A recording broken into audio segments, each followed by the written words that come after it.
First of all, I just want to start off with a welcome. I'm Akira Kurosawa, director of Seven Samurai. I'm here interviewing Alejandro Iñárritu, director of The Revenant. All right. So first, before we actually dive into The Revenant... Thanks for having me. Akira Kurosawa, it's a pleasure to meet you. It's a pleasure to meet you too. Thank you. But before we dive into The Revenant, I feel like it's probably best if you just start off with how your sort of childhood and your upbringing impact your filmmaking. Of course. So I was born and raised in Mexico City, where I was surrounded by a rich tapestry of culture and storytelling.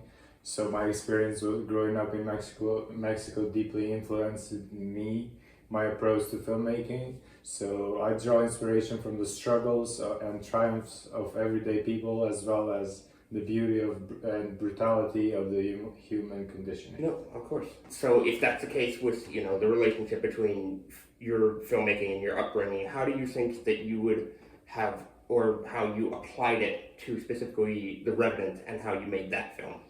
So in the Revenant, my approach to filmmaking was deeply rooted in the pursuit of authenticity and visceral storytelling. I wanted to transport the audience into the raw and unforgiving world of American frontier. So we ventured into remote locations, facing extreme weather conditioning to capture the sense of survival against nature's brutality. So this commitment to realism allowed us to create an experience that is both visually stunning and emotionally impactful, drawing the audience into the harsh reality of the character's journey. So, obviously, The Revenant is very, very well known for its sort of stunning cinematography. Can you just sort of go into depth on how you and your cinematographer work together on those shots? Yes, sure. So, Emmanuel Lubezki's work on The Revenant was extraordinary. His use of natural light and long takes helped us create a sense of immersion and intimacy with the character. So one technique that stands out is the opening sequence where we follow the four trappers under attack. The long, unbroken shot plunges the audience into the chaos and danger of the moment, setting the tone for the entire film. So, and additionally, Emmanuel's use of wide angles and intimate close-ups capture the vastness of the wilderness so well. So that's why it was considered one of the best movies. So, as you see that now you're wearing sunglasses, but obviously the film sort of explores themes of survival and hunting in general. How do you think that Leonardo DiCaprio playing the character of Hugh Glass what challenges do you think he faced when he was working on it? So Hugh Glass is a character defined by his relentless will to survive and his unwavering quest for justice. So through his journey, we witness the indomitable spirit of human soul in the face of overwhelming adversity. Leonardo DiCaprio's portrayal of Glass was nothing short of remarkable. He's fully immersed himself into that role, enduring physical hardships and pushing himself to the limit to bring Glass stories to life. The challenges he faced in portraying the complex character were immense, from enduring freezing temperatures to mastering the physicality of survival in the wilderness. But his dedication and commitment resulted in a performance so well that is both raw and emotionally powerful, capturing the sense of Glass' struggle for survival and redemption. How do you think The Revenant specifically stands out in comparison to the rest of the film, specifically Birdman? What do you think you did differently just to make The Revenant not just become one of your own films clumped together with the rest of your films?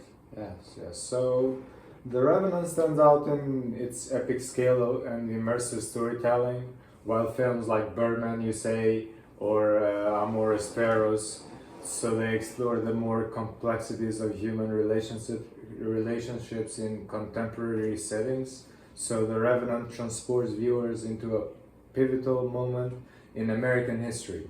The film's historical and cultural context provides a rich culture for storytelling, allowing us to delve into themes of survival, revenge, and the clash of cultures. By grounding the narrative in the harsh realities of the 19th century American frontier, we were able to create a visceral and emotionally resonant experience that transports audience to a time and the place that feels both distant and immediate. Hi everyone, so I'm Alejandro Inarritu and I'm here with Akira Kurosawa, and today I'm gonna interview him about his life and his movies.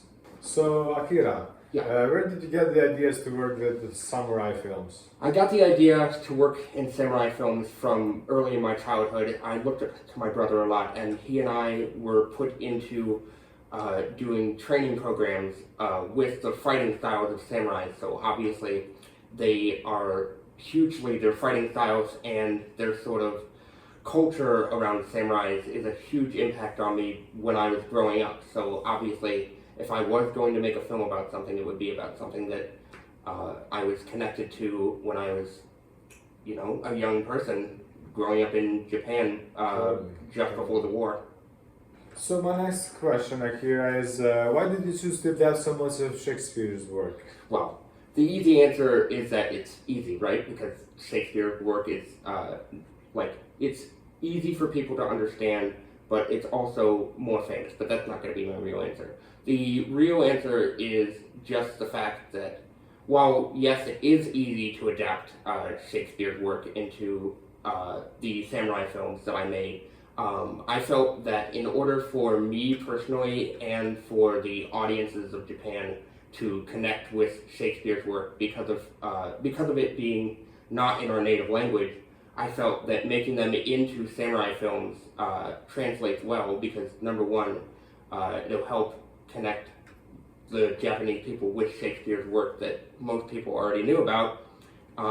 But number two, it's sort of like, it gives me personally a reason, like I said with my connection to samurai films, it gives me personally a reason to connect with Shakespeare's work. It was nice having you for the interview. Oh, it was great having you. Thank you.